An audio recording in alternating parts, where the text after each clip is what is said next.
د حضرت وهاب بن قابوس رضی الله تعالی عنہ احد کې شهادت. د حضرت وهاب بن قابوس رضی الله تعالی عنہ یو صحابي دی چې څه وخت کې مسلمان شوی و او بانډه کې په یو کور کې اوسېده. چیلې به یې څرولې، خپل وراره سره یې چیلې په یو پړي کې وتړلې. مدینې منورې ته ورسېد. تپوس یې وکړو چې نبي علیه الصلاۃ والسلام چېرته دی. معلومه شوه چې د احد جنګ ته تللی دی. چیلې یې هلته پرېښودې. نبي علیه الصلاۃ والسلام ته ورغی. دې کې یوه ډله د کافرانو حمله کوونکي راغله. نبي علیه الصلاۃ والسلام وفرمایل چې څوک دوی خواره واره کړي هغه به جنت کې زما ملګري وي. حضرت وهاب رضی الله تعالی عنہ په زوره توره چلوله شروع کړل او ټول یې لرې کړل. دویم واری بیا هم دا حالت پیښ شو. دریم واری بیا هم داسې وشو. نبي علیه الصلاۃ والسلام ته د جنت خوشخبري ورکړه.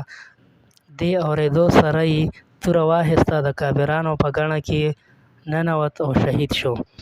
حضرت سعد بن ابي وقاص رضی الله تعالی عنہ فرمایي چې ما د وهاب رضی الله تعالی عنہ په شان زړورتیا او بهادري د هیڅ چا نه ده لیدلې.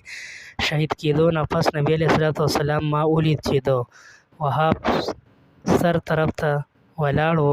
ارشاد یې فرمایو چې الله تعالی دې له تا نه راضي شي، زه له تا نه راضي یم. دې نه پس نبي علیه الصلاۃ والسلام په خپل لاس مبارک دفن کړو،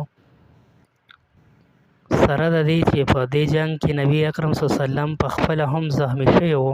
حضرت عمر رضی الله تعالی عنہ به فرمایل چې زه د چا عمل ته دومره نه وم پسخېدلی څومره چې د وهاب رضی الله تعالی عنہ عمل ته وپسخېدم. زما زړه غواړي چې الله تعالی ته د ده په شان عملنامه واخلم او رسم. پیدا کې لیکي د باندې پسخېدل د هغې خاص کارنامې په وجه و چې ځان ته یې ځان ونه ویلو. کني په خپله د حضرت عمر رضی الله تعالی عنہ او د نورو حضراتو نورې کارنامې د دې نه ډېرې زیاتې دي.